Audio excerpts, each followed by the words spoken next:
Hey, today we're going to be talking about the Fuji 7D-300 f4.56. This box came in, I'll spare you an unboxing.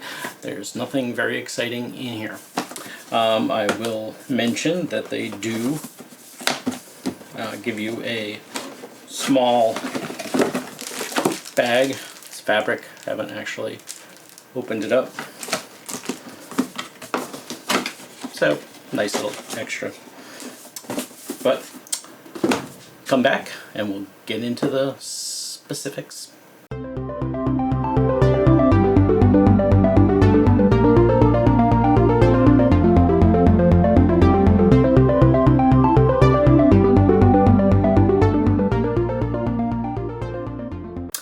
Okay, so we're talking about the 70-300 f4.56 new lens from Fuji. This is actually literally a production copy. Purchased it myself. Nobody gives me crap. Nobody gives me crap. No, I get lots of crap. No one gives me anything to test. So anything you see me talking about, I've either rented it or bought it. And in this case, I bought it. And so far, I'm happy I have. So there's the lens for you. It is a extending design. It does have a little switch to lock it when it is in the 70mm position, and all you have to do is give it a twist and it'll pop out. You cannot engage it once it's extended. So I don't know how important it is because it seems pretty stiff, and if they were going to put the switch on it, I'd almost wish I would be able to lock it in any position. Just in case I was doing astrophotography, I had it pointed up. I would not want it to creep in, but it doesn't really feel at this point. You know, maybe as it ages it might get looser, but at this point I don't think it's an issue. So for now, feel good about it. It also has a switch to turn the auto aperture on or off, and it has a switch to limit the focusing distance. So if you are doing basically birds in flight or things further away, you can put it into the extended range, or I shouldn't say extended. You can basically turn it so it doesn't go from, well, let's be accurate here. Let me get my glasses. This requires glasses.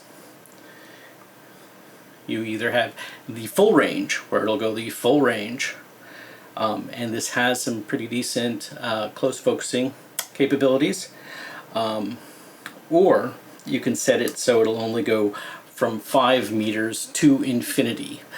So that'll have it avoid running the full range if you're doing things that are mainly 5 meters plus away.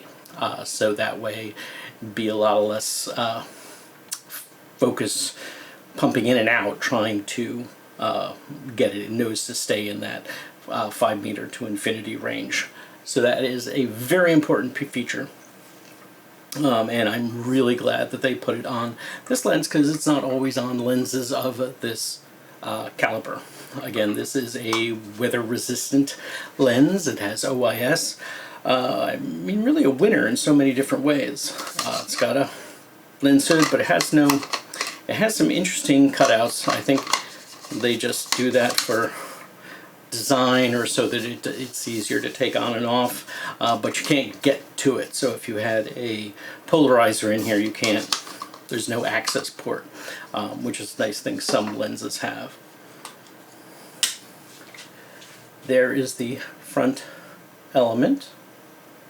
Hopefully you can see that. And here is the rear element. And part of the reason I'm showing you that is you might be able to see it's very recessed.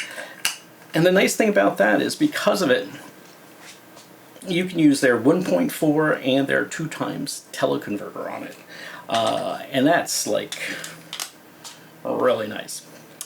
Because essentially I don't know about you, but if I'm buying a lens like this, I'm really interested in the long end. And if you've done any nature or bird type photography, you know, it starts at like 400 millimeter. Although this lens is 300 millimeter in a full frame 35 millimeter reference, it is the equivalent of 457, I think is the exact number they give at the long end. So that puts you in proper birding country. Put a 1.4 on there and you're really golden. And although I don't know how well the IQ is going to hold up to a 2 times, I bet you it holds up pretty good to a 1.4. We will find out. I will probably get one. I don't know if I'd ever go for the 2 times. I might rent one just to find out. But definitely, I think a 1.4 would be great. And let me grab my calculator. So if we're at 457 in full frame equivalents, and then you times that by a 1.4, you're going to get up to a 640 equivalent. That's like gold. So that's a really great thing to say about this lens. That's it for me talking. Let's go to the computer, take a look at things, and see what we like about the IQ, or if you don't like it, and we'll go from there. Okay, so now we're going to look at the IQ. We're starting here with this first picture, just kind of boring, scenic on the bay here, where we're looking at a boat in the distance. And just to give you, if you're not familiar with Capture One, over here we can actually choose what, how we want the file to be handled, and you can see it. It changes depending upon what we use, whether you use Classic Chrome. I found with this lens, Pro Neg High tends to look pretty good, and versus standard Pro Neg High. So I'll leave this one at Pro Neg High. You will see, if you look over here, if you have any questions, any files, you can see I usually do some shadow recovery sometimes and sometimes some highlight recovery, but otherwise I don't change much. I do not change the sharpening much from their basic settings in Capture One. I'm pretty happy with them. I do notice that Fuji files do need some extra sharpening, but it is better to give it a little structure.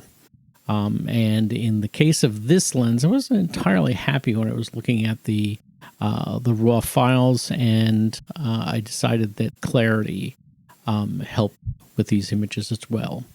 So here we have this boat, and here we have it at 100%. Not a particularly exciting picture, but gives you an idea. And here we have Pelican in flight. Looks pretty good at the full image.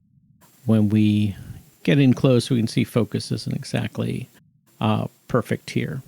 And I was using 1,000th of a second, so if you have any questions about when you're looking at these, what the ISO or the shutter speed or the f-stop or what millimeter it's being shot at, you can find it over here. Most of the time I was shooting at f5.6 because I figure most of the time when I'm going to be using this lens, I'm going to be using it towards the long end, and I'm probably going to want it to be as open as far as it can, because that's f5.6 is the widest aperture at 300 millimeters.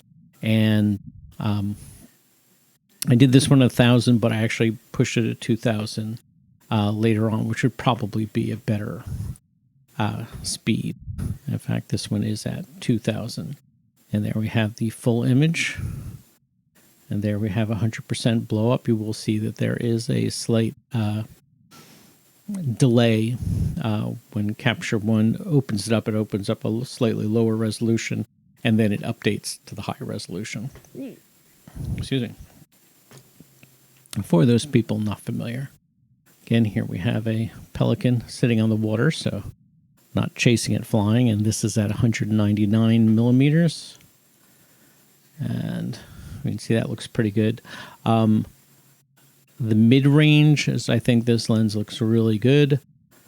Regrettably, I would probably constantly be pushing it at the 300 range, which means there's a slight reduction, but still you'll see most of these shots are at 300. So you'll get a good idea of what it's capable of. This one's at 171 and didn't quite nail focus here, but still looks pretty good. And as long as I don't blow it up more than maybe to 67%, which is still a fairly decent size, it looks pretty good. Here was a boat that was going by. It was colorful, had some people on it, so I went ahead and took a shot. Obviously, they were out scuba diving. I guess you see the people on board and the colors, and this is at 148 millimeters. Again, there's the full image. Here we have a Pelican. This is another one at 178 millimeters. And you can see a boat blurred in the background. Doesn't look too bad. And if we look at the Pelican, he's looking pretty good too. A lot of definition in the feathers. No complaints there. Detail on his feet. Here's another. Well, sometimes I have this little updating problem. So here we are, the full frame. This one, we're shooting him from the shadow side. Not something I would suggest. So it's not popping like some other photos might. Shot on the sunny side, but still looks pretty good as an image. And then over here we have, I believe it's pronounced Anahinga. They are a bird that dive into the water and actually swim underwater, and then when they come out, they sun themselves to basically dry off, get ready for their next run of chasing fish. If we go in 100%, you can see the detail and everything looks pretty good here. I can even zoom in a little bit more. See that red eye and the pupil. And the detail in his feathers looks good. So I'd say that is a good image. And here's another one with him doing something strange. Guess he had something stuck in his throat or something here. So I don't believe he made any noise when he did it. He just kind of did this weird movement. There were some ospreys around. Come on. And I tried to get pictures of them. They were fairly high up. They didn't have any low. And they were circling fairly fast, so it was hard to get a good shot of them. But, yeah, it's not going to win any prizes, but it's a picture of an osprey. I'd have to practice more to get decent pictures. But I should add, the important is because it has the range limiter and you can put it from 5 meters to infinity, it was, although a challenge, it was catching focus on these guys. But again, they were moving fast. They weren't still at all. So it was a challenge to catch one. And here we have another Pelican sitting on some posts, and let it update. You can see that's pretty sharp. The feathers got good detail. So that's looking good as well.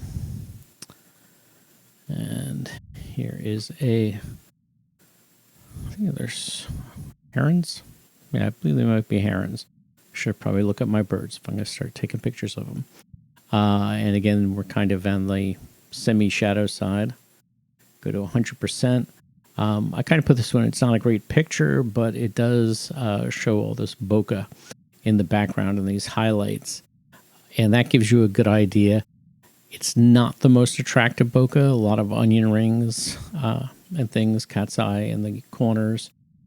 But I don't think that that's a big issue in a picture like this. People aren't going to be paying that much detailed attention to it. You know, it's not like lights in the back of a portrait or something. Even though I suppose that is a portrait of a bird. And we got another one. This one was far off, but this is at 300 millimeters. And if we zoom into 100 and it updates, you can see it's looking pretty good. No complaints there. There's another guy. Now this one, the focus isn't that good. So when we get to 100%, it's not that crisp. It really wasn't on the right spot with him. But again, 67%, I think it's totally acceptable. Okay, there's another pelican sitting in the water, so don't have to chase him. It's looking nice and sharp from here all over. This is at 231 at ISO 640. And you can see it looks really good. So no complaints on that one. Back this up. Come on, update computer. This guy is he was kind of in partial shade. So I didn't get that good of a shot of him, but his head's out here in the sun. And he's looking pretty good otherwise. It is at 300 millimeters. And it's ISO 800, and it's looking pretty sharp. A lot of details in the feathers. I can live with that. And the important thing to note is this is a sub $1,000 lens. So I think it's really punching above its weight when you really think about it. Happen to have some fire trucks down here. I'm not sure what they were doing, but I figure they're bright, they're red. Take a picture, and you can see a close up there. Now, this lens is also known for its close-up ability. So this is at 300 millimeters, but this my cat Waffles. She was only about 5 feet away from me, and in this particular image, the focus is really on her nose. You can see her nose is like tack sharp in the fur. So right around here was the focus. But I corrected that in this next one, if it crosses over to it. And you can see here the focus is now on the eyes. And you can see the nose is no longer crisp, but this is usually what you go for. You want those eyes to be nice and super crisp. And usually people won't notice if the rest isn't in focus as much. Here are some little sunflowers that grew from just some bird seed that decided to plant itself. Go ahead and zoom into that. Interesting stuff going on in there. And here we have a blossom that has an open jet, but you can see the little hairs on the leaves. And of course, limited focus. Again, this is at 300 millimeters. It's at f7.1, but still I'm so close that the depth of field is fairly thin. So this little guy here, which I believe is a potter wasp.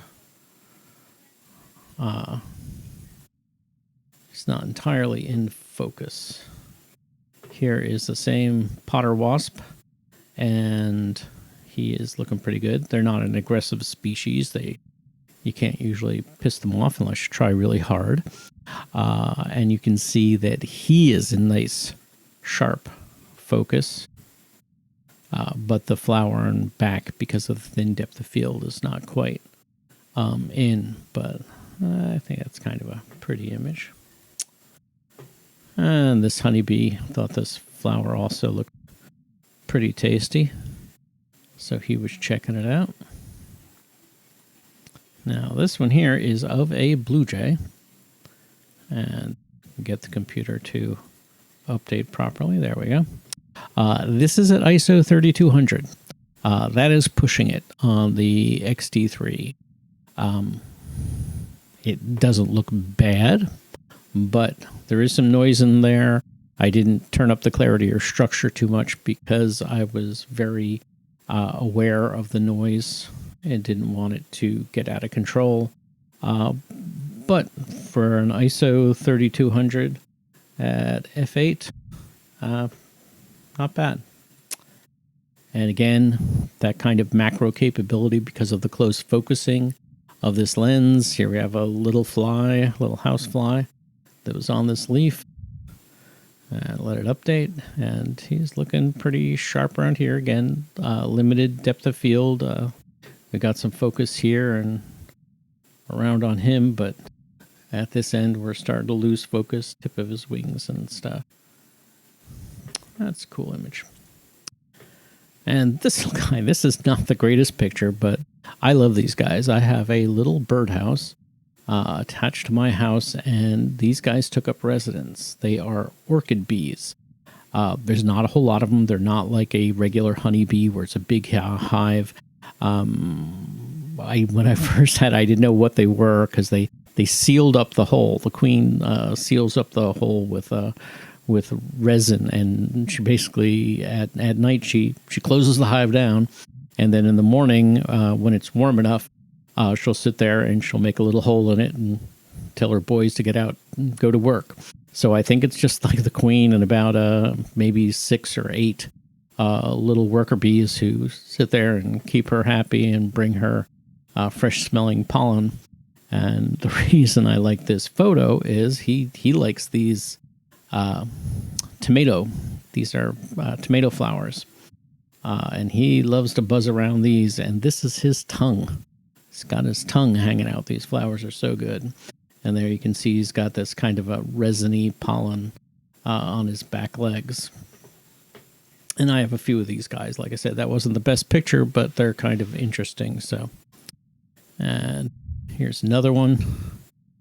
And you can see this one is in sharper focus. I should add these guys, they're very pretty. This metallic green, and they're very fast. When they stop at a flower, it's for fractions of a second, and then they're moving again. Their wings go super fast, even at 0.002 of a second. If we have a picture here with the wings, you'll see they're blurred out. They're moving so fast. And here is a lizard. And again, this is an ISO 3200, but this is just that kind of right range that it still came out pretty good. And again, this is kind of falling out of focus because again, even though this is f9 now, it's still pushing it when you're so close. But you can see his head's nice, sharp focus. It's looking really good and sharp in here. Just kind of a cool little image of him. And here we have a strange little grasshopper who is black and yellow, and he is sitting on some young grape leaves. He was about an inch, maybe a little bit longer. And go ahead and zoom in. Again, this is an ISO 3200. I don't suggest to be there with your Fuji X-T3s, but you can get some stuff that still looks pretty okay out of this lens with it. And again, this is f9. Now, see, in this case, I could have brought that shutter speed down, but I kind of had locked it at 2000 because I didn't know what I was going to find. So it was, if an action shot came, I wanted to be ready. And here we have another lizard, and this guy got one of these sticky seeds stuck to his head. And I saw him kind of fiddling with it, trying to get it off, but he wasn't having too much success right away. And I guess he used to be a punk lizard or something. He's got a piercing going on here. He doesn't look worse for the wear. Again, slim depth of field. I can talk. You can see it's sharp up here. Again, this is an ISO 3200, so it's pushing it. There is some noise in the background, so I probably wouldn't blow this up to 100%, but you'd take it down a little bit and you'd barely notice. But you can see this isn't in focus anymore, and that's because of that really thin depth of field. And so, here's one of our orchid bees again. Here's little tomatoes, little cherry tomatoes growing here. And he's busily pollinating these flowers. I would say these little orchid bees alone were pollinating these tomatoes. They really seem to love these tomato flowers. And again, this is this weird kind of resin pollen that they collect. And you can see the hairs on the stems on the tomato. Just really kind of interesting details. If you go in even closer, it's like I have to get my bellows and do a really macro shot and see what's going on in there. But looking good. And that's pretty much it. So story is, it makes a pretty decent macro lens if you want to go around and chase bugs and butterflies, and it's good for regular birds since it's when it's zoomed out, it is equivalent of 457 millimeters. And considering the money, I think it's a really good value, and I think you can get some pretty decent quality out of it if you work your images. These were not super pro images. These I just casually went out and just took snaps and came back and found out what was good. So this is the kind of stuff anyone could expect to get out of it. Some reasonable quality. So I hope you like it. If you did, please give me a thumbs up and please subscribe, and I will talk to you next time. Bye.